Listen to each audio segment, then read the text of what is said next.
مولانا العظيم وبلغنا رسوله النبي الكريم الأمين. نحن على ذلك لمن الشاهدين والشاكرين الذاكرين والحمد لله رب العالمين.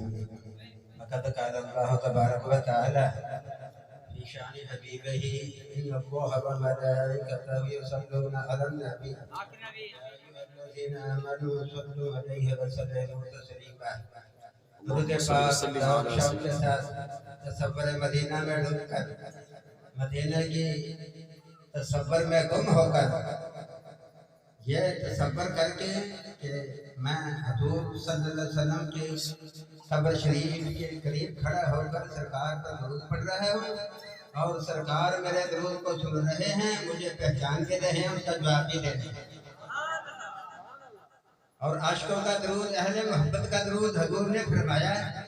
یہ حدیث پاک دلائل الخیرات کے اندر مذکور ہے کہ جو اہل محبت کا درود سرکار نے فرمایا میں خود سنتا ہوں اور ان کو پہچانتا ہوں، جانتا ہوں.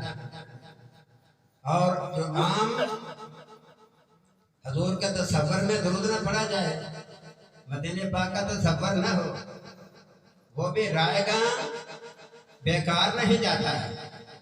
اس درود پاک کو اللہ کے فرشتے حضور نبی پاک صلی اللہ علیہ وسلم میں پیش کرتے ہیں، یا رسول اللہ آپ کے فلاں امتی نے فلاں میرے فلاں آپ کے درود و سلام بھیجا. عزیز دوستو، میں چند گزارشات کرنے کے لیے حاضر ہوا. میلاد، مولود، ولادت کا ایک ہی بھی مفہوم ہے، یعنی کسی کی پیدائش کا ذکر کرنا اور اس کے محامد و محاسن بیان کرنا اور بوقت پیدائش جو خارق عادت معجزات نمودار ہوں، بس اسی کا نام میلاد ہے. مجھے ایک لطیفہ یاد رہا ہے، وقت اجازت نہیں دیتا لیکن موٹے موٹے لفظوں میں. بمبئی میں ایک مولانا جی رہتا تھا، ایک منشی صاحب رہتا تھا. منشی صاحب ملا جی کے خلاف جامن سے چڑھتا تھا تو منشی صاحب کہنے لگا کہ بھائی لوگوں کو چڑ کیوں ہو جاتی ہے؟ مولوی صاحب کہنے لگے بھائی بات ایسے چڑ ہو ہی جاتی ہے، انسان کی فطرت ہے، چڑ ہو جاتی ہے. کہنے لگا میں نہیں مانتا اس بات کو، کیسے چڑ ہو جاتی ہے؟ کوئی گلاب جامن سے چڑھتا ہے، کوئی بینگن سے چڑھتا ہے، کوئی حلوے سے چڑھتا ہے. مولانا صاحب حاضر دماغ تھے، نے کہا اچھا. چند دن گزرے، چند ساتھیوں کو تیار کیا کہ جو ہی منشی جی دن کے 12 بجے گھر آئے نا، تم 7 آدمی ایک ایک ہو کر منشی صاحب کے دروازے پر جاؤ، دستک دو. جب منشی صاحب نکلے تو اسے کہو ملا جی نے آم کی چٹنی مانگی ہے.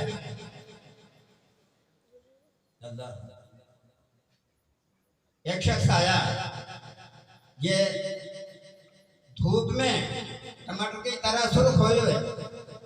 دن کے 12 بجے جب پہنچے، ابھی بیٹھے ہی تھے تو دروازے میں بندہ آیا، کنڈی کھٹکھٹائی، کہنے لگا باہرنے کے لیے ہاں بھائی کیا بات کہیں جی ملا جی نے آم کی چٹنی مانگی ہے. کہنے جاؤ ملا جی سے کہہ دو کہ ابھی آج آم کی چٹنی نہیں بنی، جب بنے گی تو میں بھیج دوں گا.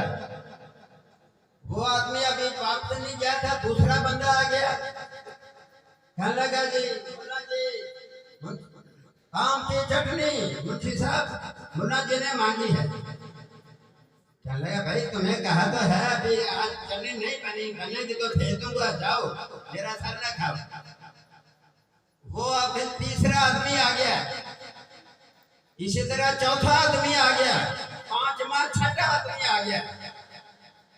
اب منشی جی کی طبیعت بگڑی، डंडा उठाया और उसके पीछे भागा। कहने लगा तेरी भी ऐसे जैसे तेरे मुन्ना जी की ऐसे जैसे, मैं बस तेरे इलाज मैं देता हूँ तुझे आम की चटनी। वो अभी भाग ही रहा था, 7वां आदमी और आ गया। कहने लगा मुल्ला जी मुंशी साहब आम की चटनी तो देते जाए।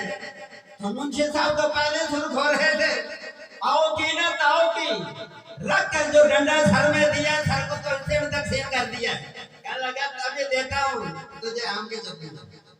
तो दोस्तों इसी तरह बाद लोगों को लफ्ज़ मिलाद से चिढ़ हो गई, लफ्ज़ मिलाद से चिढ़ हो गई। लफ्ज़ मिलाद का माना क्या है? लफ्ज़ मिलाद का माना है किसी की पैदाइश का जिक्र खैर करना, उसके मुज़्ज़ात को बयान करना, उसके महामद और महसनों को बयान करना, उसके दर्जात को बयान करना, यही तो मिलाद है। तो दोस्तों अल्लाह ताला ने हमारे नबी पाक साहिब औलाद फखरे मौजूदात सरवर अंबिया खातिमुल अंबिया नबी पाक सल्लल्लाहु अलैहि वसल्लम को बेशुमार शानें अता फरमाई हैं। मैं बस 2 शानें अर्ज करके अपनी जगह लूंगा। नबी पाक सल्लल्लाहु अलैहि वसल्लम ने एक मर्तबा श्याम साथ रखना शुरू कर दिए, बगैर अफ्तारी बगैर सहरी के सरकार मतवाता रोजा रखते। सहाबा को अदाए महबूब पसंद आई, उन्होंने भी इसी तरह रोजे रखना शुरू कर दिए। लेकिन वो अल्लाह का रसूल था, ये सहाबी थे। जब सहाबा कमजोर हो गए, सरकार ने उनके हालात को भांपा। सरकार ने फरमाया आज के बाद तुम में से कोई ऐसा रोजा ना रखे बगैर सहरी का रफ्तारी के। एक साबिनत की या रसूल अल्लाह भी तो रोजे रख रहे हैं, हमें मना फरमाते हैं। सरकार ने फरमाया कुम मिसली अभी तो युद्ध इमनी रब्बी व युस्कीनी, कि मैं रात को जब सोता हूँ मेरा रब मुझे खिलाता और पिलाता है। अयो तुम में से मेरी मिसल कोई नहीं हो सकता। जब सहाबी हुजूर की मिसल नहीं बन सकते तो मैं तो बड़े प्यार से कह दिया करता हूँ फिर वहाबी कैसे हुजूर की मिसल बन गया? जब सहाबा हुजूर की मिसल न बन सके तो वहाबी भी हुजूर की मिसल नहीं बन सकता।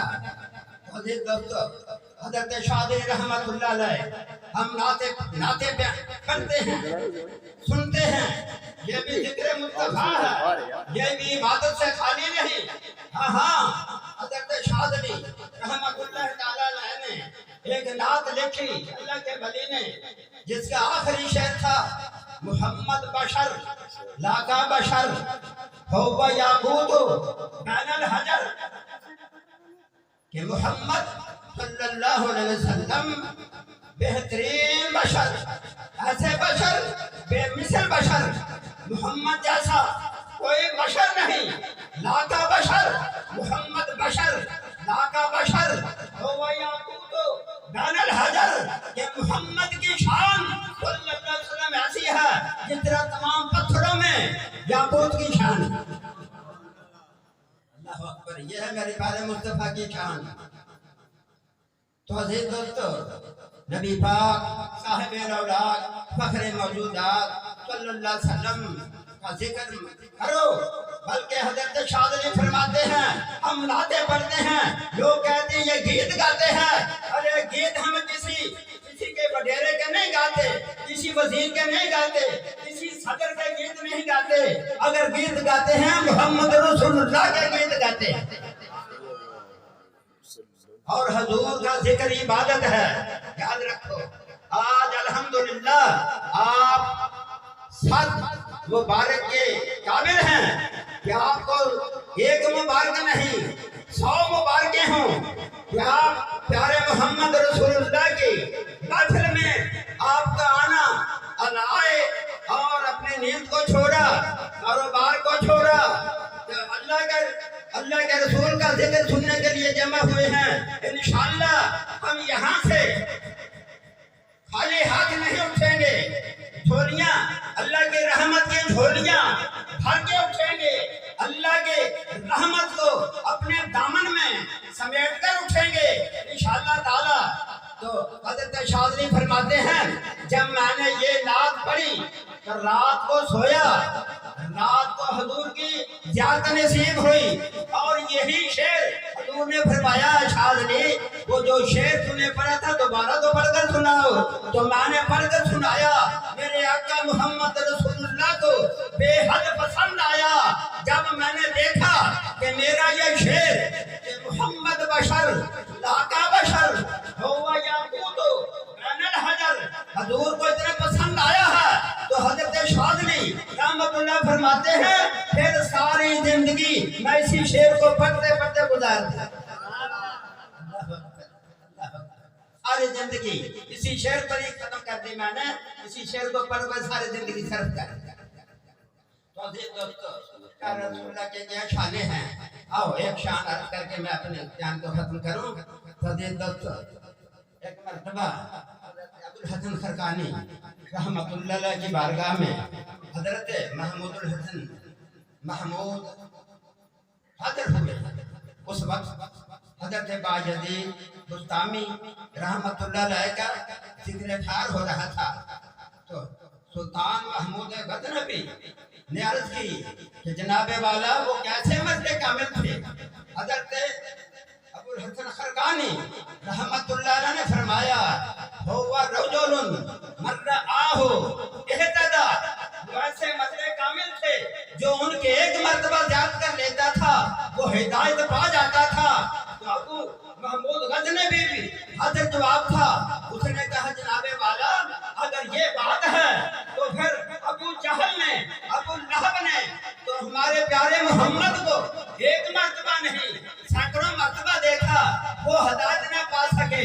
इसे यहाँ आकर हजरत अबुल हसन खरकानी ने भी ऐसा प्यारा जवाब दिया जो सुनहरी हरूफ के लिखने के काबिल है। आपने फरमाया इन्ना मारा आया रसूलुल्लाह व इन्ना मारा आया मुहम्मद यतीम अबी तालिब मुहम्मद अब्दुल्ला बिन मोहम्मद यतीम अबी तालिब। आपने फरमाया अबू जहल ने मोहम्मद बिन अब्दुल्ला को देखा मोहम्मद रसूलुल्लाह को न देखा। अगर मोहम्मद रसूलुल्लाह को देख लेता तो सहाबी बन जाता। तो उसने देखा मोहम्मद बिन अब्दुल्ला। तो आज भी कुछ लोग ऐसे हैं जो मोहम्मद बिन अब्दुल्ला कहते हैं। हम अहले सुन्नत व जमात हजूर को नूरुम मिन नूरिल्लाह कहते हैं। दोस्तों अपने घरों में हजूर बरकत के लिए अपनी निजात के लिए अपनी बख्श के लिए अपने घर को आबाद करने के लिए अपने घर को सलामत रखने के लिए साल में एक महफिल जरूर मेरे जिक्र मुस्तफा की सजाया करो। मिलाद की महफिल सजाया करो। हजरत अल्लामा सियूती फरमाते हैं जिस घर में जिस महल्ले में जिस मस्जिद में मिलाद पाक होता है वहाँ अल्लाह की रहमत के फरिश्ते आते हैं और उसकी पूरी महफिल को अपने रहम वाले पनों से घेर लेते हैं और अहले मकान पर दुरूद पाक पढ़ते हैं।